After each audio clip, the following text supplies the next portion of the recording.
hoje eu estou aqui com a Karina Valim.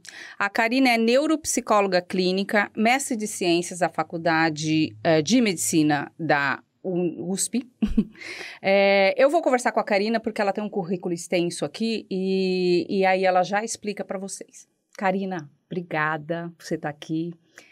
Esse é um assunto que me interessa demais e estou muito feliz que você está aqui para poder clarear um pouco essa situação para a gente.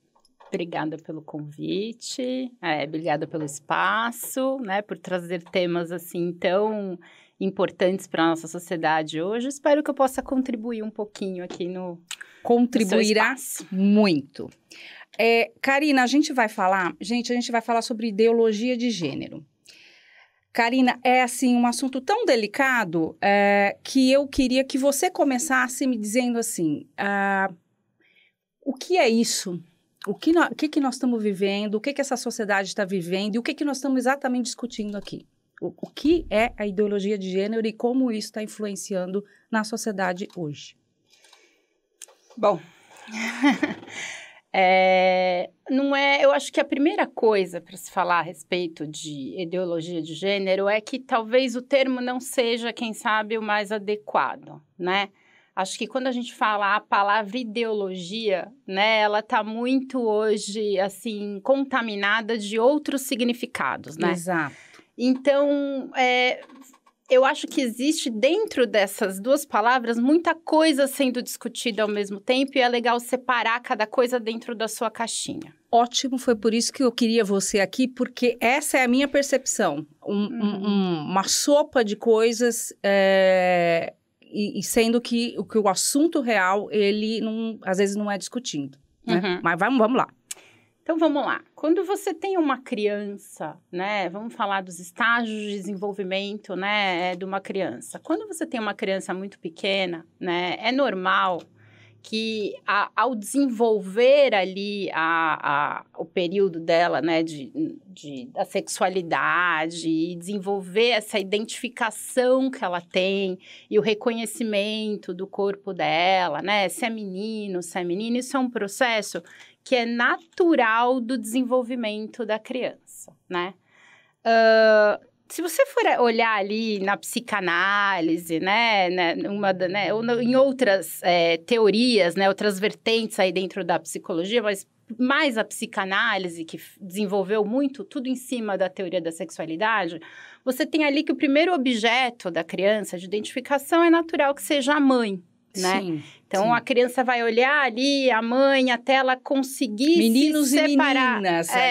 Meninos e meninas, ou no primeiro momento ela nem consegue ter essa percepção que ela é um serzinho separado da mãe ali, muito pequenininho. Sim. Então, ela vai começar a desenvolver isso aí com 2 aninhos, né? 1 aninho, vai percebendo que ela, nossa, mamãe é um ser, eu sou outro, né? Então, aí ela vai conseguindo ter essa percepção de individualidade para depois, com 3 aninhos, final dos 2 aninhos, ela começar a perceber ali, olha, eu tenho uma genitália que coincide mais ou menos com aquele período que as crianças, algumas estão tirando a fralda. Verdade. Né? E começa a usar Indo ali... para a escola também. Indo para a escola. Também ela fala, peraí, eu vou no banheiro, eu não uso mais a fralda, eu tenho um negócio aqui, que é isso? Tá faltando, tem a mais? Eu tenho a mais, como que é o nome disso? E aí a criança vai começando a nomear, tem essa percepção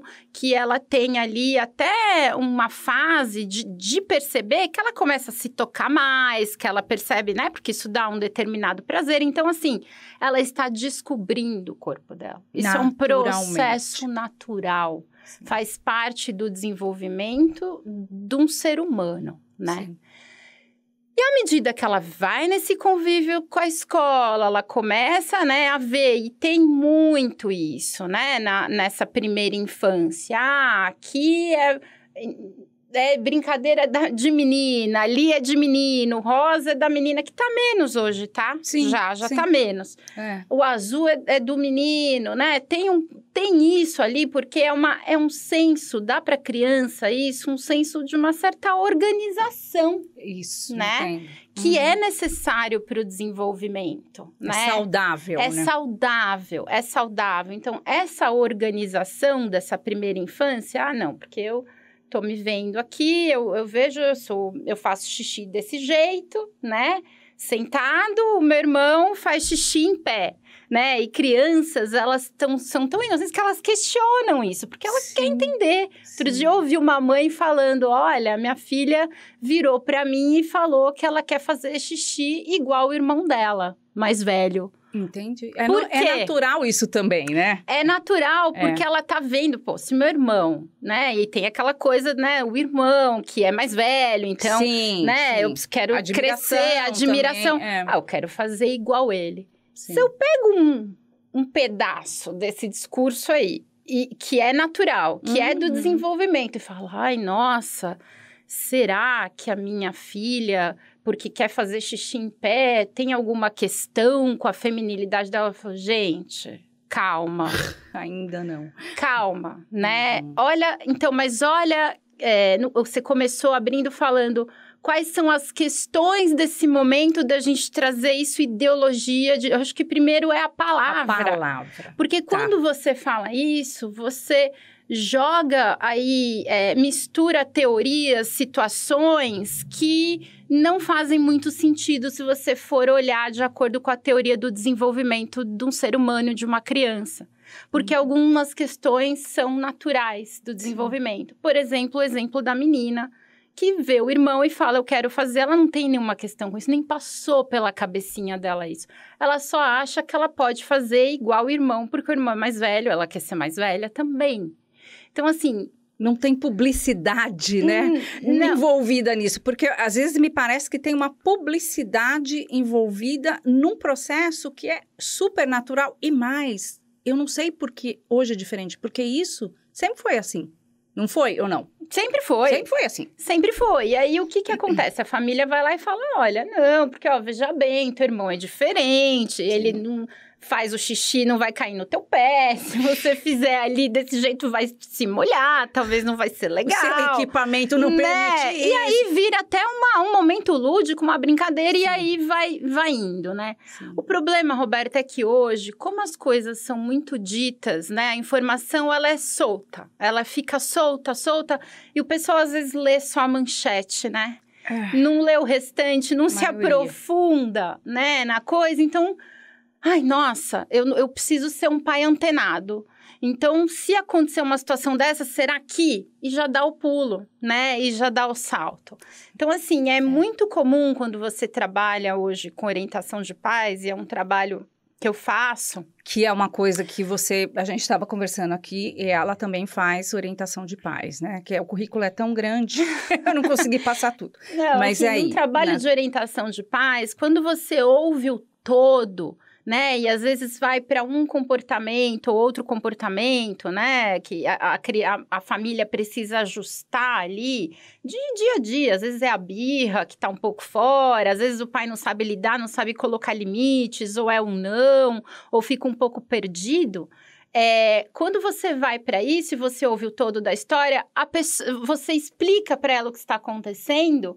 A pessoa fala, não, de fato, talvez não seja isso, seja uma coisa, um desenvolvimento normal e eu preciso respeitar, eu vou explicar e vamos observar, né? E vamos ver o que acontece. Sim. Até porque, Roberta, existem casos de crianças trans? Existe. Não vou dizer que, né? Existe, assim como tem dos adultos, mas são, assim, casos... tão pequenos em relação à população em geral e raros, que não é assim como, né, as pessoas descrevem hoje, se preocupam hoje, né? Eu acho que o fato da informação ela ser, às vezes, jogada, né, e a pessoa não entender o que significa essa informação faz com que haja muita confusão. Não, né? Muita confusão, Karina. E aí... cabecinha das crianças, né? Mas você trabalha com isso, e aí, boa, a cabecinha das crianças, você que trabalha com isso e vê isso, quais são as consequências, assim, na vida de uma criança com... A primeira coisa, se de fato você vê que há uma questão em relação ao seu filho ou filha sobre isso, né? Se da identificação, realmente a criança não se identifica, primeira coisa não é expor isso ao mundo. Boa. Né? Boa. Porque você vai expor isso ao mundo, você ainda está trabalhando aquela questão com a criança, é melhor que isso seja orientado por um profissional, né? Seja um psicólogo, alguém da área de saúde mental, um psiquiatra, alguém que vá, de fato, embasado, te ajudar a entender melhor isso. O que muitos pais acabam fazendo, e acho que isso é de uma temeridade muito grande, porque depois você não sabe que tipo de situação, né? Marca você deixa para aquela criança, por exemplo, meu filho quer usar saia hoje. Tá, legal. Filho, você tem certeza que você vai usar a saia hoje? Tá, vou usar. E aí vai pra festinha com a saia, foto, tal, não sei o quê. No futuro, sabe aquela foto que seu filho adolescente fala... Sei, aquelas da banheira, Deus, que antigamente era da banheira. Que fala, mãe, você fala, mãe, por que você tá mostrando isso? E aí vai ficar isso. Você já rotula, né? Coisa, você já rotula, né? E a gente não fica tão preocupado hoje com os rótulos, né? Essa é uma forma. Então, primeira coisa, se há essa questão... não exponha, né? Tenta lidar com isso de uma forma um pouco mais, né? Também natural, né? Também assim, natural. Você acha que... O que você acha, assim? Que o pai deve proibir? Eu não digo proibir, acho que é o que você está falando. Tentar lidar com o momento e com aquela realidade do momento e tomar uma decisão ali. Mas, assim, será que também em algumas coisas você não tem que sinalizar para o filho? Aquela coisa de...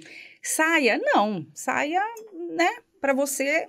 você sabe as consequências, você vai com a saia, mas assim, não sabe a consequência. Nem todo mundo, tudo bem, você quer pôr, né, a saia, ou às vezes a menina, enfim, vou me vestir de tal, tudo bem, você sabe, né, o que você, é isso, beleza, tamo junto, eu vou lá com você, cedo, Karina. Depende da idade.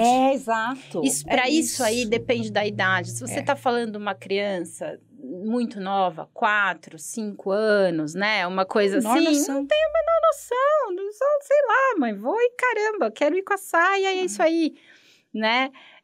Agora, alguém mais velho, você já tem que orientar, e aí você sabe que pode ter aí, tem que arcar que vai ter as consequências ou não disso, porque é fato, né? Desculpa, eu lembrei de uma coisa, meninos que usavam brinco, né? Tinha pai que falava, não vai usar.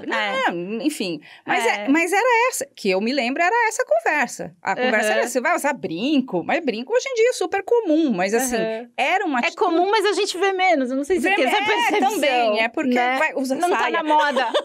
Hoje pode usar acho que saia. hoje mudou a saia. Mas não, assim... Era uma... Eu acho que era uma... A responsabilidade era mais da pessoa mesmo, né? Agora, o que me assusta um pouco é isso que você falou. Criança muito nova, sem nenhuma limite, que eu quero dizer assim, nenhuma orientação do que ele vai... Não tem condição de uma criança de 5 anos saber o que vai acontecer daqui 5 anos, você vai estar com 10. É esse ponto do pai e da mãe. O que se orienta? O pai e a mãe... É tão difícil, né, Karina? Porque é tão pessoal. É pessoal. Né? É pessoal, mas assim, ver o quanto, né, você quer expor ou não, né? E se for de fato uma questão, é melhor que não seja exposto até se ter certeza disso do que você colocar a criança nessa situação, né?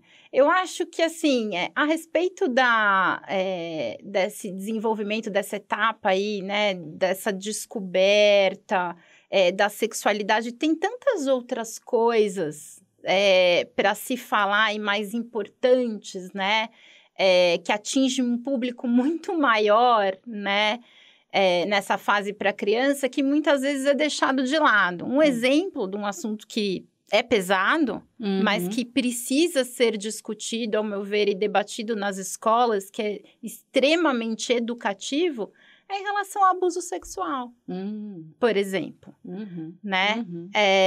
Abuso é algo que, se você ensinar a criança quais são os limites, o que é o público, o que é o privado, né? Quem pode chegar perto dela, em que situação que pode, né? Quem pode ajudar a trocar, quem não pode, ver, né? O que, como alguns, assim, eu tenho um filho pequeno, eles têm, por acaso, na escola uma orientação nesse sentido que eu acho bárbaro, acho que todas as escolas deveriam ter, né?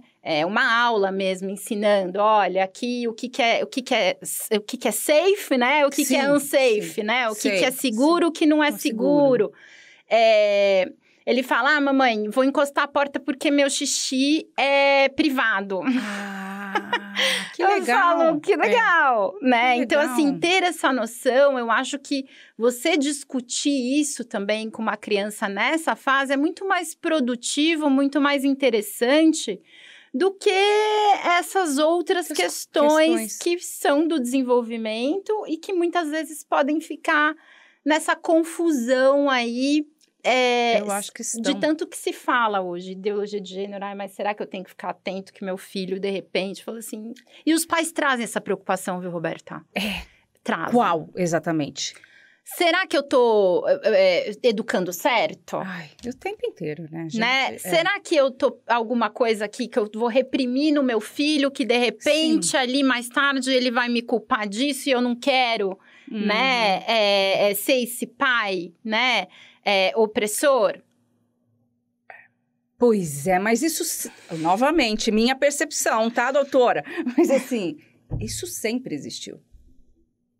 Assim, por que a gente está tratando dessa forma uma coisa que sempre existiu? Os pais sempre tiveram que lidar com a sexualidade, homossexualidade, ou sempre existiu, né? O que me deixa, assim, confusa é, por exemplo, eu vi outro dia uma propaganda, essa publicidade me incomoda profundamente, porque daí você pega uma coisa rara, uma situação extremamente pessoal, e que tem que ser tratada com um profissional, né, pessoal, e você joga para o mundo. Aí você joga para o mundo e faz uma propaganda do menino usando saia, do sabonete. Eu nem lembro, eu vi tanta coisa. Essa coisa de LGBTQYZ, mistura tudo como se isso fosse uma moda. E como se você tivesse que aceitar isso para poder estar na moda. E como se isso, Roberta, eu digo mais, como se isso fosse uma questão da infância. Exato. Antes disso, você vai falar da adolescência, você vai falar do adulto jovem, é outra história. Aí é outro podcast. Exatamente. Mas se você vai falar da infância e da primeira infância, esses casos que eu te falei. Tem algumas coisas, alguns comportamentos que são necessários para o próprio desenvolvimento da criança e da identificação dela como ser humano. E isso é organizador. A criança precisa se reconhecer no corpinho dela, ela precisa entender que tem coisas ali que é da amiga, que a amiga que faz, tem coisas do amigo, que é o amigo que faz. Para ela até para se no futuro ela for fazer uma outra opção. Sim. Né? Sim, ela tem que ter essa primeira infância, algo organizador ali, para a constituição de um indivíduo. Agora, se desde essa primeira infância, que eu volto a dizer para você, são casos raros, tem algo que seja, né, um pouco mais, realmente não há uma identificação, realmente tem uma questão sobre isso, mas meu filho só fala sobre isso e tá... Sim. Aí vamos buscar um profissional. Sim. Mas o contrário... Mas não introduzir isso na vida se fosse uma pauta da infância, né? Usar a palavra do momento, uma pauta, né? Não é. É isso. Como eu falei, tem outras coisas para se preocupar e se discutir a respeito do corpinho da criança e desse desenvolvimento, como, por exemplo, você ensinar para uma criança como ela se protege de alguém que venha a ser um possível abusador ou alguém que vai fazer alguma coisa que ela não se sente confortável, não se sente bem. Sim. Né? Isso é muito mais... A criança está muito mais vulnerável, infelizmente, a esse tipo de situação, uma criança pequena, do que essas questões que não são, né? Não são. E, Karina, eu lembro, todo mundo, né, teve a mãe, a avó, que determinava isso. Olha, aqui ninguém mexe, aqui não sei... Será que a gente precisa avançar tanto nesse assunto? Além disso, porque os nossos... avós já orientaram, nossos pais já orientavam a gente dessa forma. Quer dizer, me parece uma coisa... Ai, gente, é difícil falar, né? Porque eu também não quero ofender a... Me parece uma coisa inventada, uma coisa, um assunto, entendeu? Para criar uma publicidade que eu não sei para onde vai isso. Na vida pessoal e como que isso qual que é o reflexo disso na sociedade? Que tipo de ser humano, tá cumprido o negócio, mas assim, que tipo de ser humano a gente está criando para conviver em sociedade, valorizando esse tipo de pauta acima do natural do ser humano. Não existe criança de 5 anos que se desenvolveu o suficiente para poder fazer essa reflexão. Não tem capacidade ainda nem cognitiva, reflexiva para entender isso, né? Mas, sabe, Roberta, as crianças elas estão sempre abaixo, né, dos adultos. Os adultos coordenam, né, ainda para onde vai, né? Eu ainda quero acreditar muito nisso, né? Mas o problema... muitas vezes, que eu vejo com os pais, né, e nesse trabalho de orientação, é que os pais, muitas vezes, estão muito perdidos, tá? Até por conta da quantidade de informação que tem hoje da educação perfeita, né? Aquela educação que, o meu filho... Tem muitas teorias, as coisas são muito difundidas rapidamente, né? Com redes sociais. Hoje tem... treino parental de tudo quanto é jeito, né? Um monte de gente... Ai, gente, eu ajudo seu filho a dormir. Ai, gente, eu ajudo seu filho. Não é? Muitas vezes tem gente que nem tem formação na área e é outra questão, né? Complicada, mas hoje tem gente que resolve qualquer problema seu com criança ali. Na internet, você segue, tem tudo, né? Seu filho vai comer melhor e tal. E aí, os pais ficam muito... Hoje eu quero ser, eu tive uma educação repressiva, eu não quero isso para o meu filho. Isso. Né? Aí você vai conversar com esse pai para entender o que foi essa educação repressiva. Aí você chega lá e fala, bom, alguns casos de fato foi repressivo e outros você fala, não, seu pai só colocava limite. Sim. E aí, né? Você não vai colocar limite para o seu filho? Essa pessoa tem dificuldade de colocar limite, né? Me conta como que é. Não, mas num limite não, né? Não vou, porque olha, ele precisa ter a liberdade de escolha. Fala, calma. Depende do que, né? Aí entra... Então, mas essa questão da sexualidade entra por aí também. Liberdade de escolha. Peraí, a gente tá falando de uma criança de 3, 4 anos. Ela não vai conseguir. Ela precisa... Karina, é muito confuso. Ela precisa de algo ou alguém norteando ela, né? É tua obrigação. Exato. Para que esse ser humano se desenvolva bem, que ele tenha algum limite. Né, que ele tem uma orientação. A criança, ela quer limites, né? Ela precisa. Por quê? De novo, a gente entra naquela questão da organização. É uma questão de organização. Rotina é importante na vida de uma criança. Por quê? Porque diminui até a ansiedade, Roberta. Sim.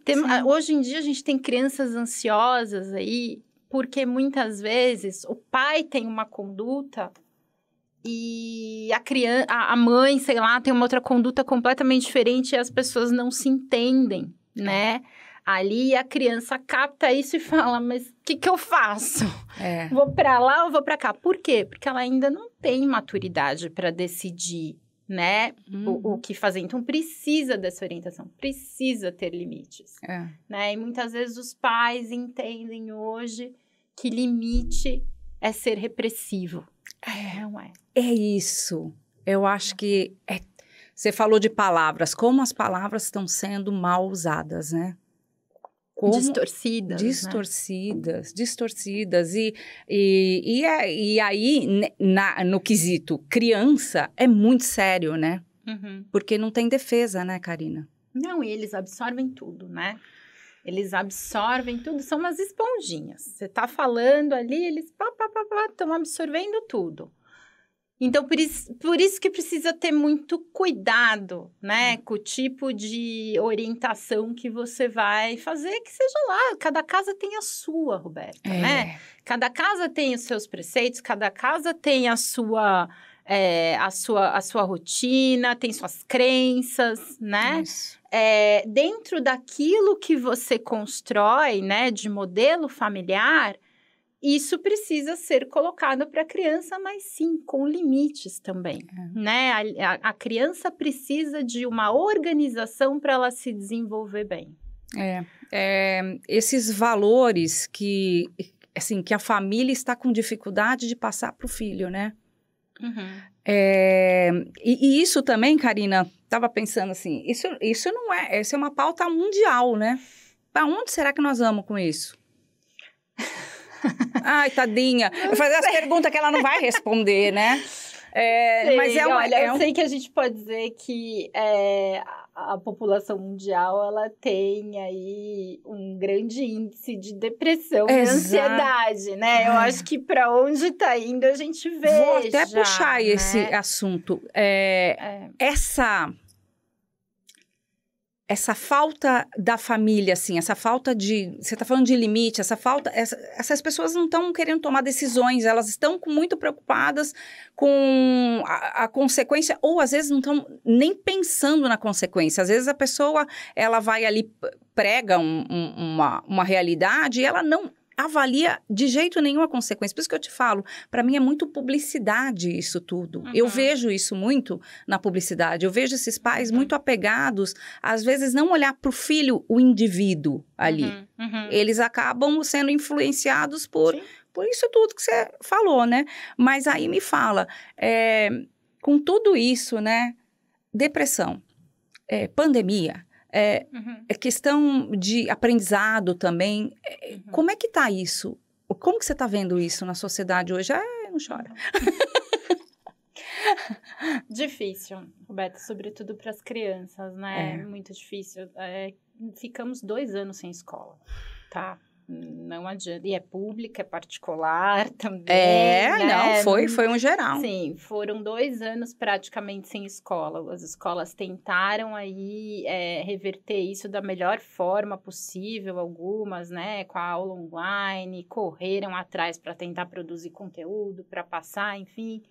Algumas outras não tiveram essa oportunidade, porque não tinha nem recurso, né? De todo mundo ter internet e tudo, então mandavam lá. Enfim, o fato é que, ou em particular ou em pública, houve uma perda, tá? Grande, né? E uma perda não só de conteúdo, mas uma perda também da vivência na escola.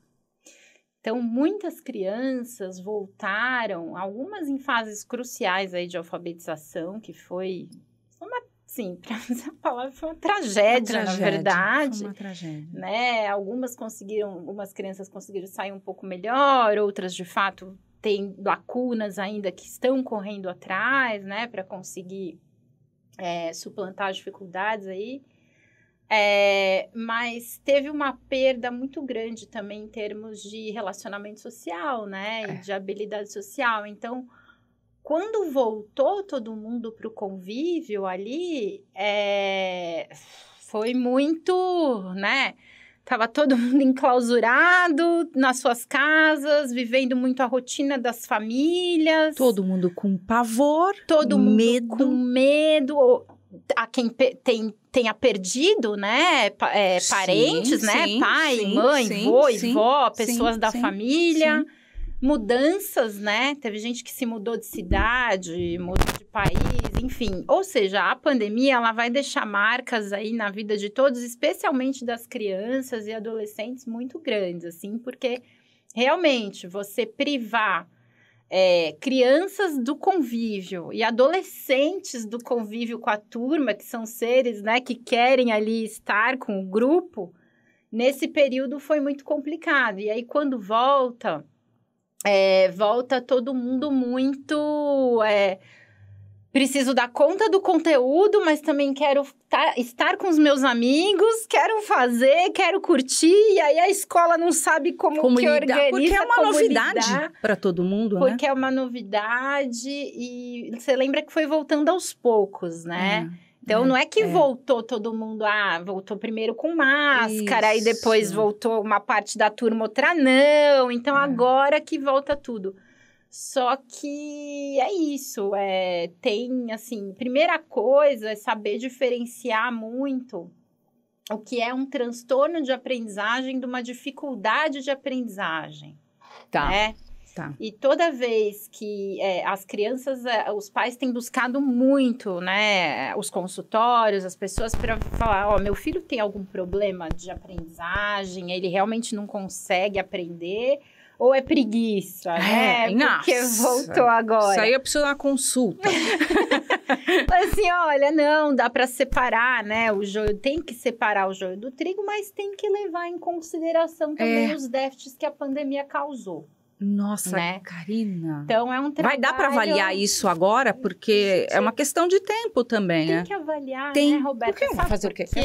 Porque as crianças não podem perder mais tempo. Não pode. Então, se houver... E teve, assim... E, de fato, a pandemia também foi gatilho para que alguns transtornos de aprendizagem ou emocionais eclodissem, né?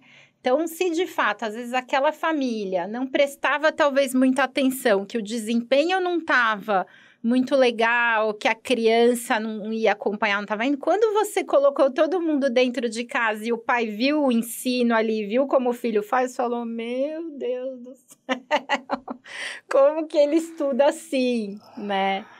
Ou não estuda, né? Ou não estuda. Será que sempre foi assim ou é só agora? Então, e aí a escola fala, não, já era assim, né? Você que às vezes não via. Então, aí vem todo mundo. Vem quem era assim, quem não estava assim, quem ficou assim. E o trabalho do profissional é justamente saber separar isso e levar em consideração também o período que teve da pandemia. Então, Karina, mas aí assim, né? Não é todo mundo que vai ter condições até de procurar um profissional, né? Não, essa realidade pós-pandemia para a educação, ela acredito que seja uma coisa que você vai, aos poucos, vendo o que aconteceu, né? Eu mesmo, eu fui na escola do meu filho e eles falaram, olha, a gente está aprendendo a lidar com o aluno que a gente recebeu pós-pandemia, né? Você falou uma coisa, na educação infantil, eu tenho minha irmã professora e tudo, na educação infantil, essa questão da máscara, você que tem filhos pequenos, quando você vai aprender, você observa, né? Observa o movimento, a musculatura e tudo. Isso foi realmente muito afetado? Foi super. Você tem ideia já como consertar isso? Tem? Ai, fala pra gente, dá uma... Quem pode, né? Assim, os consultórios de fono, de psicólogo, né? Psicopedagogo, o pessoal busca, assim, horrores, porque algumas crianças precisam realmente de intervenção, porque a máscara prejudicou muito esse desenvolvimento da linguagem, dependendo de algumas etapas, né? Assim, da etapa que a criança tá, né? A criança, ela aprende com outra criança, né? A criança, ela vê o modelo muito da outra criança. E crianças que foram mais privadas do convívio, de fato, elas, né, voltam e agora elas estão construindo. Mais um olhar que o profissional tem que ter muito cuidado nessa fase.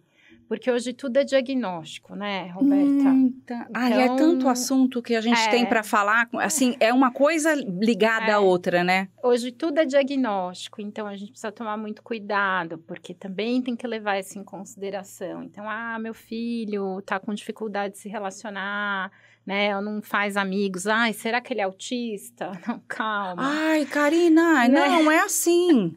É assim. Calma, é assim. É assim. É assim. Calma, gente.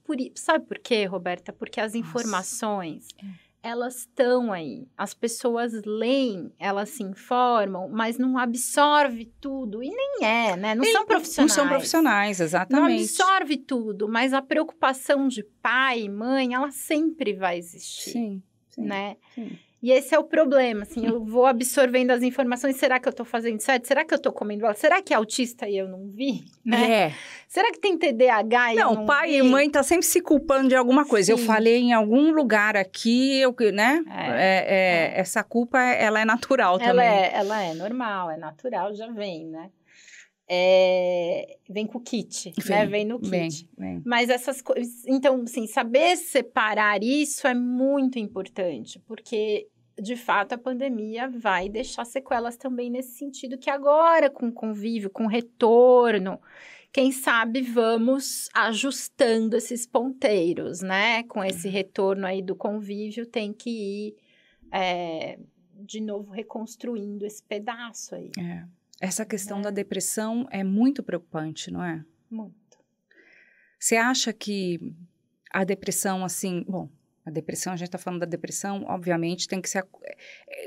Novamente, a gente tem pessoas que têm acesso a isso e pessoas que não têm acesso a isso.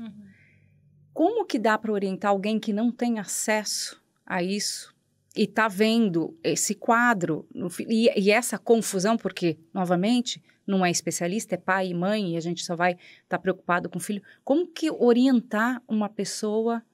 que tem o filho ali, que ela acha que está com depressão. Porque também a depressão tem níveis, né, Karina? Como é que é isso? Como que uma família se protege de que eu acho um mal, eu acho uma coisa assim, uma doença dificílima de lidar. Porque o diagnóstico... É muito difícil, né? Quando a pessoa, assim... não tem recursos, né, para poder, meu filho não tá bom, eu vou levar ali em tal consultório, resolve e tal. O sistema público, né, ele tem que oferecer, né, esse suporte, né. Existem alguns canais, né, como CAPS, assistência, né, pública de saúde mental. Eu sempre falo sobre as faculdades, né? Tem as clínicas escola das faculdades. Então, tem a Unicamp, tem a PUCamp aqui. Essas universidades, elas oferecem esse serviço. Oferecem serviço, são lugares de referência, né? É fácil achar? Não é, né? Mas buscar, hoje a gente tem alguns eu tenho depois, eu posso até, quem sabe, compartilhar alguns endereços. Legal, muito bom. Posso passar para você essa lista de pessoas que se mobilizaram a oferecer serviço gratuito. Pós-pandemia, inclusive. Pós-pandemia, e tem alguns lugares que são pessoas que são, de fato, ligadas a alguma instituição, né?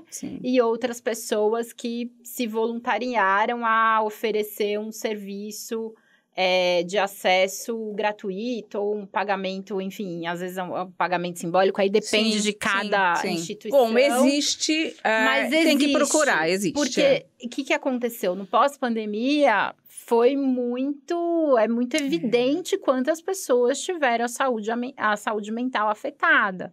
Né? Então, várias organizações acabaram se mobilizando para tentar oferecer algum suporte. Então, há essa possibilidade que talvez não seja a solução, mas é a porta de entrada para a pessoa... não é, faz uma triagem ou reflete a respeito, se precisa... Alguns casos precisa apenas de terapia, alguns casos precisa de um auxílio medicamentoso, então precisa de um profissional Qual que é o red line, assim, que para um pai e para uma mãe que tem o filho, a filha... Depende da idade, né? Se a gente estiver falando de um adolescente, é sempre aquele... Porque criança também teve depressão, criança muito pequena, muito. Tem. Teve, Roberta. Teve depressão e ansiedade. Eu já tô ansiosa. Infelizmente, é que eu tenho, sim, muitas vezes mais visto. Muitas vezes a criança, vou te falar como que chega. Muitas vezes a criança chega com um déficit atencional, né? E aí não produz o que poderia, né? No aprendizado, né? O que era esperado no aprendizado. E aí chega lá com o TDAH. Ah, será que tem TDAH? Aí você vai fazer uma avaliação, você vê, você fala, olha, não é TDAH, porque parece que TDAH hoje é mais simples. Fala um pouquinho, o que é TDAH, exatamente? Transtorno de déficit de atenção e hiperatividade, né? Que a pessoa acha que deve ser isso porque tem um déficit atencional. Eu sempre falo que o déficit atencional, ele é um sintoma, né? Ele pode ser um sintoma do transtorno do TDAH, mas ele pode ser um sintoma de uma depressão, ele pode ser um sintoma de uma ansiedade.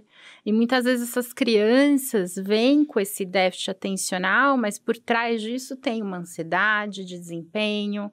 Por quê, Roberta? Porque ela vê que aquele período que ela ficou fora da escola, ou ela perdeu o conteúdo, né? Ou ela não consegue ali acompanhar, ou está preocupada, ou desencadeou aquela ansiedade no período, né, da pandemia, pela vivência mesmo, sabe? Sim! Gente, imagina a criança passando por uma pandemia, adolescente, será que meu pai e minha mãe vai morrer? Será que meu avô vai morrer? Será que eu vou passar para ele alguma doença se eu for visitar? Não posso visitar? Isso passou tudo pela cabecinha deles, Tadinhos. né? Então, assim, ou, né, quem teve a perda, né? Sim, também. Ou quem de fato teve... né, o familiar, enfim. O amigo, né? O vizinho, eu acho que todo parente. mundo teve alguma situação. Sim, se não teve muito próxima, teve próxima. Né? E ali a criança acabou desenvolvendo aquela ansiedade. Quando chega lá, voltou à vida normal. Só que a cabecinha dela, né, ainda precisa ser trabalhada, né? Precisa se ajustar. Aumentou mesmo isso. Aumentou. Desculpa, te interrompi, mas era só... Aumentou muito, assim, aumentou. E aí, às vezes, vem como um transtorno de aprendizagem. Isso você vai ver, não é um transtorno de aprendizagem. Algumas vezes mas muitas vezes não é, né? Ou é um quadro depressivo, ou é um quadro de ansiedade, né? E aí, você precisa saber separar, porque as condutas de tratamento e o cuidado são completamente diferentes. Então, é tão difícil esse assunto porque é tão pessoal, é tão personalizado, porque que não tem uma receita, né? E não tem. Isso que você tem a visão da consequência, como é que foi, né? A consequência, mas você não tem esse poder, né, de orientar pessoalmente cada um. Tem que realmente procurar ajuda e compreender. Uma pergunta que eu ia te falar. Os professores também tiveram.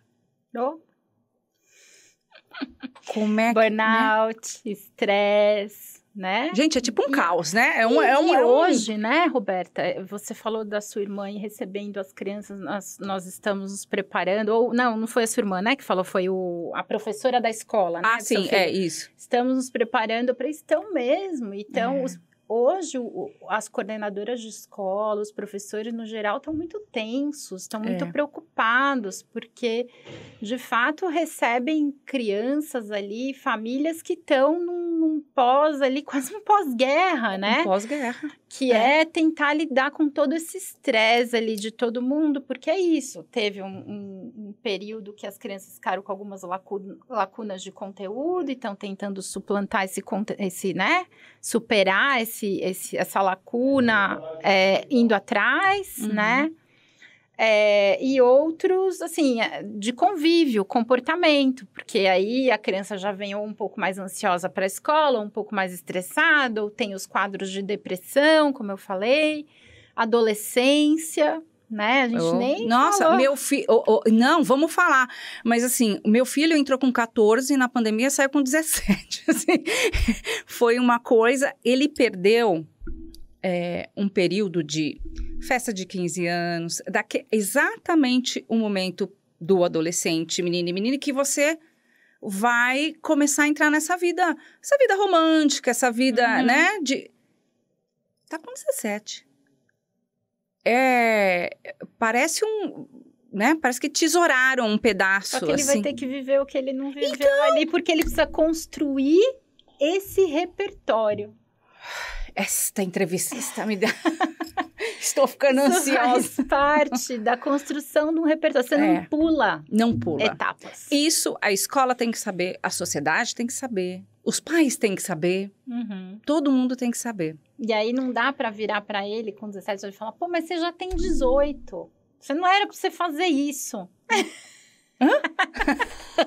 Não pode fazer? Não, então, você fala, mas é um 18 meio, né, cortado. Então, calma, vamos ajustar. Tem algumas coisas que não pode mesmo, mas tem outras que não tem o repertório, Roberta. Sim, e dá um bug mental no pai e na mãe também, porque é isso que você falou.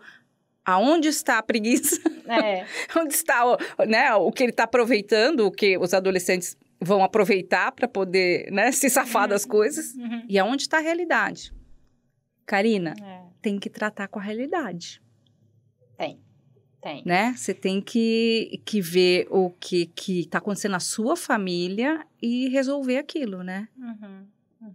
Mas a sociedade também está esperando o seu filho e cobrando dele cara de 18 anos daqui a pouco. Sim, qual a carreira que você vai escolher, né? O vestibular que você vai prestar. Né? Você vê, assim... Não dá para avaliar um tempo para a gente, talvez, como que a gente vai conseguir, em quanto tempo a gente vai conseguir recuperar aquilo que a gente perdeu. Nem sei se dá para recuperar, né? Eu acho que cada um terá suas marcas aí. É preciso tentar suplantar as dificuldades com que a gente tem de ferramenta hoje, né?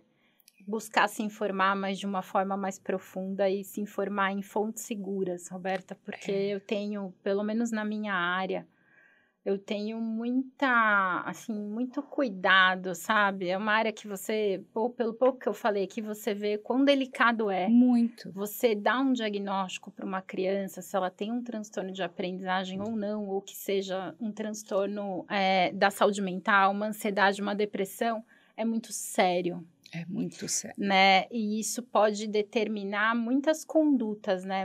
Até mesmo o olhar, né? Que essa família e os pais vão ter para ela, os professores, ao longo da vida. Então, buscar pessoas que tenham a capacidade mesmo de avaliar isso e conduzir um tratamento, quando for o caso, ou conduzir uma orientação adequada é muito importante. Porque o que eu vi é que, como saúde mental virou pauta, virou publicidade. Tem muita gente prometendo aí, né, resolver questões e que muitas vezes pode ser muito sério, porque pode só piorar se a pessoa não está instrumentalizada para isso, né, para avaliar. Então, buscar gente séria. Tem muita gente séria. Tem muita gente séria. Muita gente bem Aonde formada. você falou de informação séria. Como que a gente se previne dessa enxurrada de informação e de opinião, né? Ainda continua sendo um método clássico. Primeiro, né? Olhar a formação da pessoa, né? Onde ela, de fato, tem uma formação nessa área, tem experiência prática, né? Mostra ali o que ela fez. O próprio conteúdo, a pessoa, quando coloca um conteúdo, ela referencia aquele conteúdo de alguma forma. Fala de algum estudo publicado, fala de alguma, né? Tem algumas... Sim. Tá falando da onde? Até a referência boca a boca, né? Quem que você conhece, que você confia, confia, que, né, assiste e tal. Não, tal pessoa é legal, né? Gostei do que ela fala e tal. Faz sentido, né? Ou tá embasado, né? E buscar, né, referências, ler, se tem algum tema que você quer se interessar mais, né? Buscar ler, enfim, ou profissionais da área que estudam aquele tema para tentar entender. Hoje as mídias, elas, se você souber procurar bem, tem profissionais renomados em determinadas áreas de TDAH, de autismo, até mesmo da ideologia de gênero, né? Verdade. Dependendo. Eu não sei, não procuro, não sei, mas é tão importante isso, você seguir pessoas confiáveis, vezes, né? Pessoas confiáveis é uma forma de você tentar se informar, né? Desde que a fonte seja confiável, então. bacana. É uma forma de você adquirir o conhecimento e ter crítica a respeito daquilo, né? A pessoa precisa ter crítica a respeito do que ela vai ouvir, né? Do que... Ô, Karina, e sempre pensar, assim, no seu filho como indivíduo, né? Não com esse pensamento coletivo do sabão Omo, que você viu o menino lá com a saia cor-de-rosa pulando, e aquilo passa a ser um comportamento social não só aceitável, mas que você induz a criança para aquilo, né? Uhum. Eu acho que a gente está vivendo um momento meio confuso, bem confuso, né? Confuso. Eu acho que as pessoas... O pior de tudo é não se aprofundar na informação. Eu acho que quando você tem uma questão dessa, que é séria, né? De uma criança que realmente questiona, aliás, será que eu não me sinto bem como menino, como menina? É uma questão séria isso. Que precisa ser tratado como algo sério. Não é simplesmente você chegar no grupo, né? Ou na festinha e falar, ai, gente, olha, ai, meu filho é trans. Tudo bem? Isso. Não. Né? Não isso é está assim. errado. Isso assim, não tem dúvida, né, Karina? Isso está errado. Tá, porque você está expondo, né? Você expõe aí uma criança, você expõe uma situação que você não tem nem propriedade ainda para avaliar como pais. Busque um profissional, busque alguém gabaritado para orientar. E eu acho também que essa questão sexual da criança não deve ser a pauta, e não deve ser tratada como publicidade. Eu imagino que isso não tem uma maneira disso fazer bem para a sociedade, né? É indivíduo mesmo, tem que ser tratado. Eu digo assim, porque tem sido tratado como publicidade. Lógico que, como você falou, tem os casos raros, onde você tem que tratar ali pessoalmente. Mas como publicidade, não, né? Não. Como coletivo, como se fosse algo da normalidade, né? Isso, você trazer o que é uma exceção, e eu digo normalidade no sentido do comum, tá? Do comum. É comum. Não é comum.